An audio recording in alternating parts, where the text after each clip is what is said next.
Hello guys, आज पुन्हा एकदा आपण नवीन टॉपिकवर व्हिडिओ बनवला आहे. तो म्हणजे हायलाइट्स कसे करायचे आणि बेसिक टू ॲडव्हान्स सगळे डिटेल्स आणि टेक्निक्स मी तुम्हाला या व्हिडिओद्वारे किंवा माझ्या चॅनलद्वारे मी तुमच्यापर्यंत पोहोचेल. तर तुम्ही नक्की सबस्क्राईब करा आणि बेल आयकॉनला क्लिक करा. नोटिफिकेशन तुम्हाला सर्वात आधी भेटतील आणि यामध्ये काय काय नवीन गोष्टी आहेत ते पण शिकू शकता.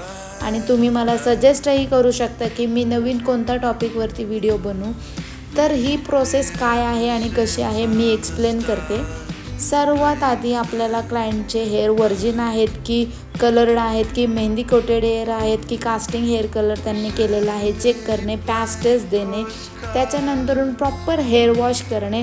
आणि ही प्रोसेस मी प्रत्येक व्हिडिओमध्ये सांगितलेलीच आहे.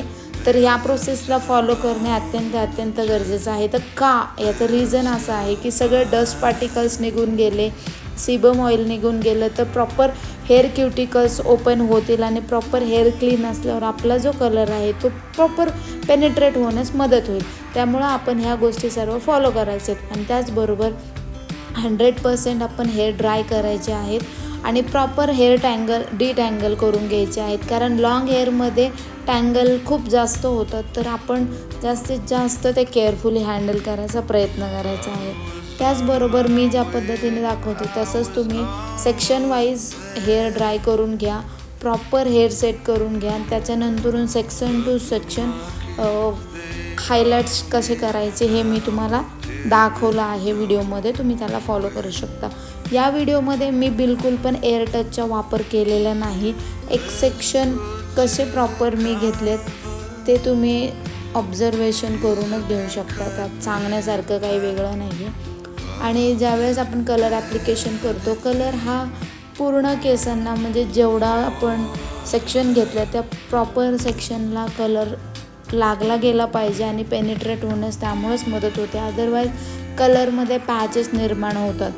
त्यामुळं पॅचेस स्किप करायचं किंवा अवॉइड करण्यासाठी आपल्याला प्रॉपर ही प्रोसेस फॉलो करायला लागते की प्रत्येक हेअर सेक्शनमध्ये कलर पेनिट्रेट झालाच पाहिजे, म्हणजे ॲप्लिकेशन प्रॉपर झालं पाहिजे.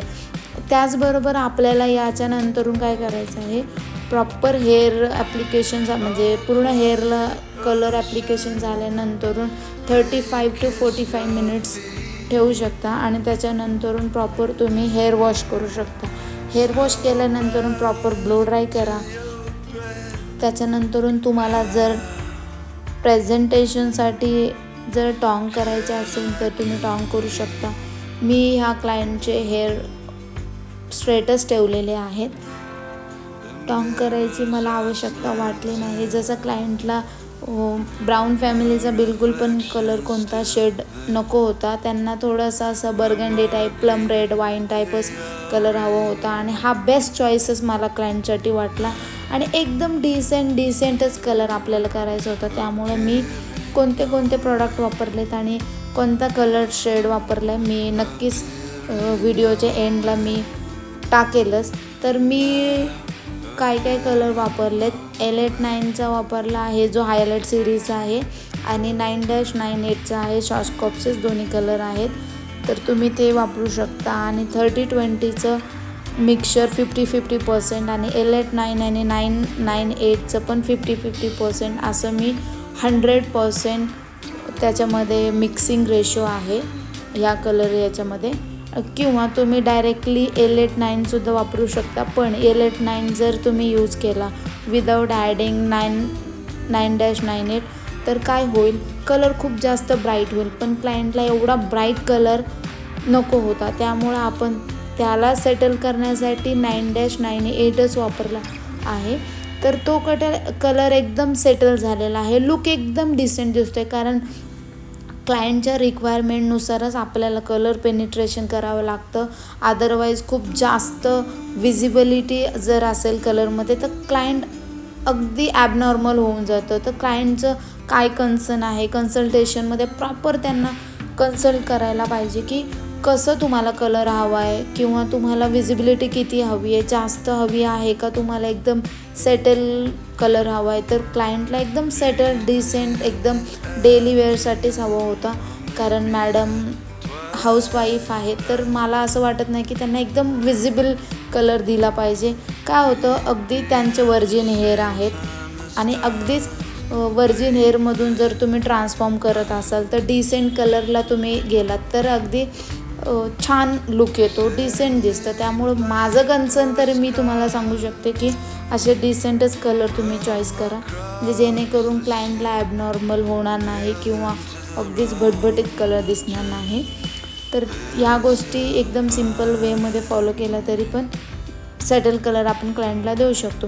त्याचबरोबर मी या क्लायंटसाठी बिलकुल पण हे एअर टचचा फॉर्म्युला वापरलेला नाही, कारण मला एवढी गरज वाटली नाही. कारण मला जो कलर, जसा मी ब्लेंडेड इफेक्ट तर दिलेलाच आहे, कारण प्रॉपर रूटला मी हार्श लाईन कोणतीही क्रिएट केलेली नसून तिथं पण मी ब्लेंडिंग इफेक्ट केलेलाच आहे. त्यामुळं मला या क्लायंटला एअर जो टच आहे तो दिलेला नाही, गरज नाही वाटली. क्लायंटला आपण जसं जितकं ब्लेंडिंग इफेक्ट देऊ शकतो त्यामध्ये एअर टचचा इफेक्ट पण टेक्निक पण यूज करू शकतो, जसं नीड आहे तसं आपण करू शकतो. तर मला असं म्हणायचं आहे की तुम्ही प्रोसेस नक्की फॉलो करा आणि तुम्हालाही असा कलर करायचा असेल किंवा मला काही नवीन व्हिडिओ टाकायचे असतील तर तुम्ही सजेस्ट करू शकता. मी त्या पद्धतीने व्हिडिओ बनवत जाईल आणि नक्की हा व्हिडिओ शेवटपर्यंत बघा आणि फॉलो करा, सबस्क्राईब करा, लाईक पण करा आणि तुमचं सपोर्ट असाच कायम राहू द्या. बाय बाय मंडळी. पुढचा व्हिडिओ तुम्ही ऑब्झर्वेशननीच म्हणजे बघा, काय वाटतं तुम्हाला, कसं प्रोसेस वाटते तसं फॉलो करू शकता. बाय बाय मंडळी.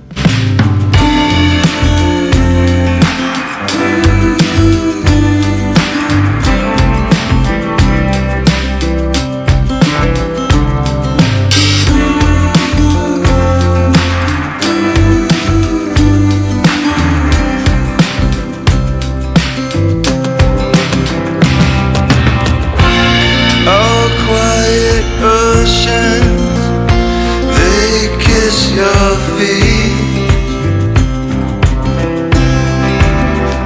snow bows to your breath.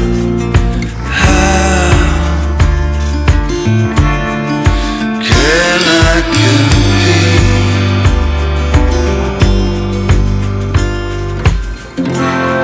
The mirrors are slanted, my reflection's still there. The marquees, they all read. Now, appearing nowhere,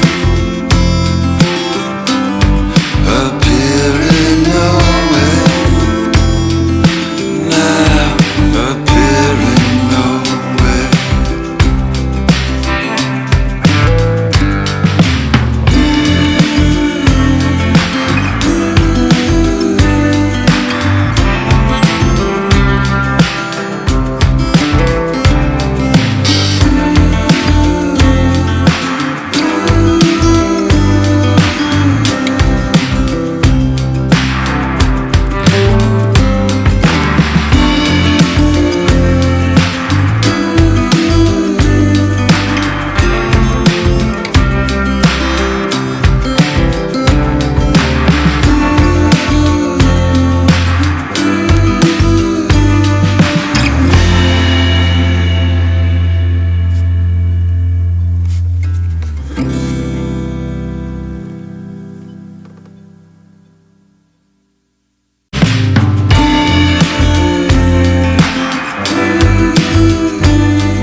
Your feet, snow bows to your breath. How can I compete?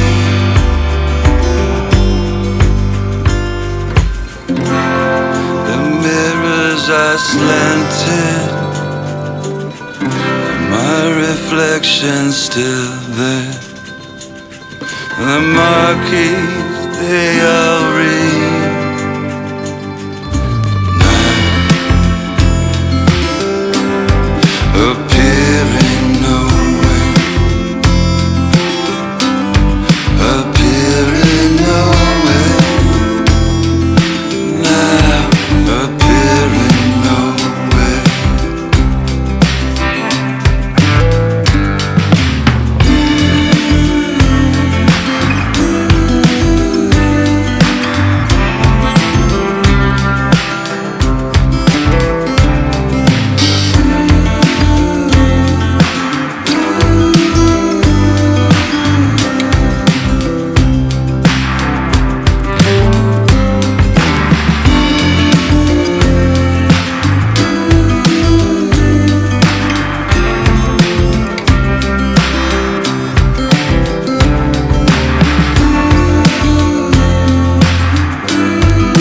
are slanted,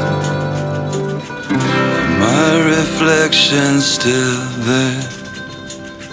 The marquees, they all read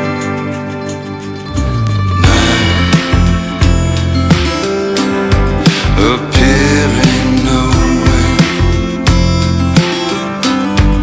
appearing nowhere, now appearing nowhere.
Are slanted,